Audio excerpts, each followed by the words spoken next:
உங்கள் புஷ்அப்ஸ் பார்க்க இப்படி இருக்கா, இப்படி இருக்கா, இல்லை இப்படி இருக்கா அப்படின்னா நீங்கள் டைம் வேஸ்ட் பண்ணிகிட்ருக்கீங்க. ஸோ இந்த வீடியோ எதை பற்றி இருக்க போகுதுன்னா, ஒரு பர்ஃபெக்ட் புஷ்அப் எப்படி பண்ணணும், ஒருவேளை உங்களால் ஒரு புஷ்அப் கூட பண்ண முடியலன்னா அதை எப்படி அன்லாக் பண்ணணும், அண்டு உங்களால் ஆல்ரெடி புஷ்அப் பண்ண முடியும்னா அதை எப்படி இன்னும் எஃபிஷியண்ட்டாக எக்ஸிக்யூட் பண்ணணும், இதை பற்றி இந்த வீடியோவில் பார்ப்போம். So hello guys, welcome to human balance.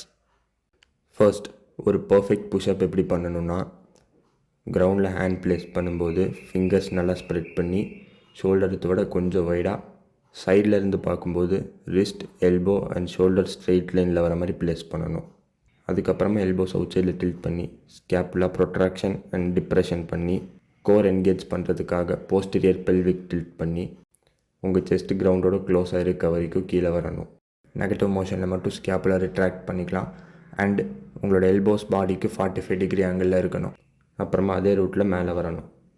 இந்த ஃபுல் மூமெண்ட்லேயும் உங்கள் பாடி ஒரு ஸ்ட்ரெயிட் லைனில் தான் இருக்கணும். இதுதான் ஒரு பர்ஃபெக்ட் புஷ்அப். உங்களால் புஷ்அப்ஸ் பண்ண முடியலையா? புஷ்அப்ஸ் அன்லாக் பண்ணணுமா? புஷ்அப்ஸ் பண்ணுறதுக்கு உங்களுக்கு தேவையானது chest, shoulder and tricep strength. உங்கள் பாடி வெயிட்டை புஷ் பண்ணுற ஸ்ட்ரென்த் உங்களுக்கு இல்லாதனால தான் உங்களால் புஷ்அப்ஸ் பண்ண முடியல. ஸோ ஈஸியர் வேரியேஷன்ஸில் ப்ரோக்ரெசிவ் ஓவர்லோட் பண்ணினா நீங்கள் ஸ்ட்ரென்த் பில்ட் பண்ணி உங்களோட ஃபர்ஸ்ட் புஷ்அப் அன்லாக் பண்ண முடியும். ஸோ நீங்கள் எங்கேருந்து ஸ்டார்ட் பண்ணலான்னா வால் புஷ்அப்ஸ்லேருந்து ஸ்டார்ட் பண்ணலாம். உங்களால் இது 10 to 12 reps கம்ஃபர்டபுளாக பண்ண முடியும்னா நீங்கள் அடுத்து இன்க்ளைன் புஷ்அப்ஸ்க்கு ட்ரான்ஸ்ஃபர் ஆகலாம். இன்க்ளைன் புஷ்அப்ஸில் அந்த இன்க்ளைன் சர்ஃபேஸோட ஹைட் எந்த அளவுக்கு கம்மியாக வைக்கிறீங்களோ அந்த அளவுக்கு அந்த மூமெண்ட் கஷ்டமாகும். ஸோ ஒரு ஹைட்டில் உங்களால் 10 to 12 reps பண்ண முடிஞ்ச அப்புறமா அந்த இன்க்ளைன் சர்ஃபேஸோட ஹைட்டை கம்மி பண்ணி இந்த மூமெண்ட்டில் நீங்கள் ப்ரோக்ரெசிவ் ஓவர்லோட் பண்ணலாம். அப்படி இல்லாட்டி அடுத்த ப்ரோக்ரெஷனுக்கு மூவ் ஆன் ஆகலாம். இன்க்ளைன் புஷ்அப்ஸில் ஒரு டீசென்ட் லெவல் ரீச் பண்ண அப்புறமா உங்களால் டெஃபினட்டாக இந்த 2 வேரியேஷன்ஸாக பண்ண முடியும். நீ புஷ்அப்ஸ் அண்ட் புஷ்அப் நெகட்டிவ்ஸ். நீ புஷ்அப்ஸில் எக்ஸாக்ட் சேம் புஷ்அப் பொசிஷனுக்கு போயிட்டு இன்டென்சிட்டி கம்மி பண்ணுறதுக்காக நீஸை மட்டும் ஃப்ளோரில் ப்ளேஸ் பண்ணி புஷ்அப்ஸ் பண்ணணும். அண்ட் புஷ்அப்ஸ் நெகட்டிவ்ஸில் சேம் புஷ்அப்ஸ் பொசிஷனுக்கு போயிட்டு உங்களால் முடிஞ்ச அளவுக்கு ஸ்லோவாக செஸ்ட்டு ஃப்ளோரை டச் பண்ணுற வரைக்கும் கீழே வரணும். இந்த 2 வேரியேஷன்லையும் நீங்கள் கம்ஃபர்டபுள் ஆகும்போது ஃபுல் புஷ்அப்ஸ் அன்லாக் பண்ணிடுவீங்க. போனஸ் டிப், இப்போ நான் சொன்ன வேரியேஷன்ஸில் உங்கள் லெவலுக்கு சூட் ஆகிற மாதிரி 2 or 3 செலக்ட் பண்ணி அதில் கஷ்டமான வேரியேஷனை ஒர்க் அவுட்டோட ஸ்டார்டிங்கில் பெர்ஃபார்ம் பண்ணுங்கள் அண்ட் ஈஸியான வேரியேஷனை ஒர்க் அவுட்டோட எண்டிங்கில் வச்சுக்கோங்க. இப்படி பண்ணுறனால கஷ்டமான வேரியேஷனை உங்களால் நல்லா புஷ் பண்ண முடியும்.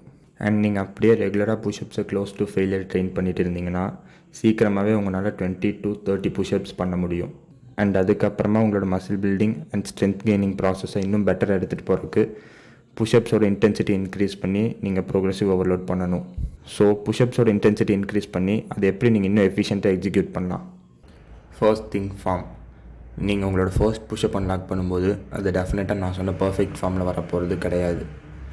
ஸோ உங்களால் 20 to 30 reps பண்ண முடிஞ்ச அப்புறமா நீங்கள் புஷ்அப்ஸோட ஃபார்ம் இம்ப்ரூவ் பண்ணிங்கன்னா இந்த ஒர்க் அவுட்டோட இன்டென்சிட்டியை இன்க்ரீஸ் பண்ண முடியும். அண்ட் புஷ்அப்ஸோட இன்டென்சிட்டி இன்க்ரீஸ் பண்ணுறதுக்கு one of the simplest way slow டெம்போவில் பண்ணுறது.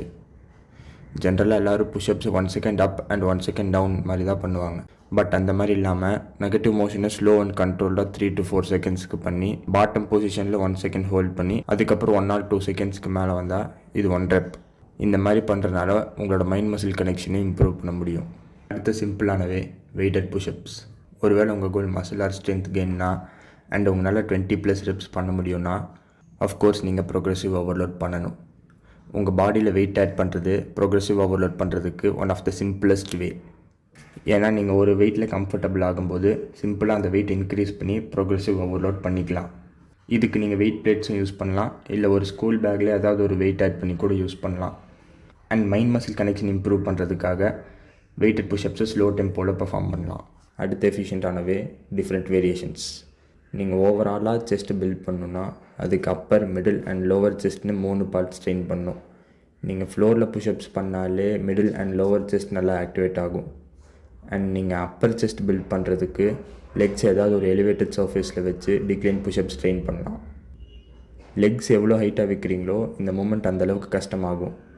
அண்ட் நீங்கள் டிக்ளைன் புஷ்அப்பில் வெயிட் ஆட் பண்ணி கூட ட்ரை பண்ணலாம். அண்ட் நீங்கள் புஷ்அப்ஸை நெக்ஸ்ட் லெவலுக்கு எடுத்துகிட்டு போகிறதுக்கு ஆர்ச்சர் புஷ்அப்ஸ், 1 arm புஷ்அப்ஸ் மாதிரி வேரியேஷன்ஸ் கூட அன்லாக் பண்ண ட்ரை பண்ணலாம். அடுத்த எஃபிஷியண்ட்டானவே increasing range of motion. Range of motion increase பண்ணிங்கன்னா மசில்ஸில் நல்லா ஸ்ட்ரெச் ஃபீல் பண்ணி ஒர்க் அவுட் பண்ண முடியும். புஷ்அப்ஸில் இது எப்படி பண்ணலான்னா, உங்கள் ஹேண்ட் பிளேஸ்மெண்ட்டை ஏதாவது ஒரு சின்ன எலிவேட்டட் சர்ஃபேஸில் வச்சா போதும். லைக் ஒரு 2 செங்கல் கூட போதும். இந்த மாதிரி பண்ணுறதுனால நெகட்டிவ் மோஷனில் நீங்கள் இன்னும் கூட கீழே வரைக்கும் போய் உங்கள் மசில்ஸில் நல்லா ஸ்ட்ரெச் ஃபீல் பண்ணி புஷ்அப் பண்ண முடியும். இதை நீங்கள் வெயிட்டட் புஷ்அப்ஸ் ஆர் டிக்ளைன் புஷ்அப்ஸில் கூட ட்ரை பண்ணலாம். அண்ட் இது ஜிம்மில் டம்பிள் ப்ரெஸ்ஸிங் மூமெண்ட்ஸ்க்கு ஒரு ஆல்டர்னேட் ஒர்க் அவுட் மாதிரி இருக்கும். பட் அதுக்காக நீங்கள் ஹேண்ட்ஸை ரொம்ப ஹைட்டாக ப்ளேஸ் பண்ணிங்கன்னா அது புஷ்அப்ஸை ரொம்ப ஈஸியாக்கிடும். ஸோ கிரவுண்ட்லேருந்து கொஞ்சம் எலிவேட் ஆனால் போதும். ஸோ நீங்கள் ரேஞ்ச் ஆஃப் மோஷன் இன்க்ரீஸ் பண்ணி ட்ரெயின் பண்ணுறது, ஸ்லோ டெம்போவில் ட்ரெயின் பண்ணுறது, இது எல்லாமே ஒரு பெட்டர் மைண்ட் மசில் கனெக்ஷனுக்கு தான் ஹெல்ப் பண்ணும். மைண்ட் மசில் கனெக்ஷன்னா நீங்கள் ஒரு ஒர்க் அவுட் பண்ணும்போது அந்த ஒர்க் அவுட்டில் ஃபோக்கஸ் பண்ணி எந்த மசில் குரூப்பை ட்ரெயின் பண்ணுறீங்களோ அந்த மசில் குரூப்பில் ஃபீல் பண்ணி ஒர்க் அவுட் பண்ணுறது. இது மசில் ஆக்டிவேஷனுக்கும் மசில் பில்டிங்க்கும் ரொம்ப இம்பார்ட்டண்ட். அண்ட் நீங்கள் இதெல்லாம் பண்ணி இன்டென்சிட்டி இன்க்ரீஸ் பண்ணும்போது அஃப்கோர்ஸ் உங்களால் யூஸ்ஃபுல்லாக பண்ண முடிஞ்சதை விட கம்மி ரெப்ஸ் தான் பண்ண முடியும். பட் அதை நினச்சி நீங்கள் டிமோட்டிவேட் ஆக வேணாம். பிகாஸ் உங்கள் மசில் க்ரோத்துக்கு தேவை டைம் அண்டர் டென்ஷன்னா ஜங்க் ரெப்ஸ் கிடையாது. ஸோ இந்த வீடியோவில் தான். வீடியோ யூஸ்ஃபுல்லாக இருந்தால் லைக் பண்ணி சப்ஸ்கிரைப் பண்ணிக்கோங்க. அப்புறம் அடுத்த வீடியோவில் பார்ப்போம். பாய்.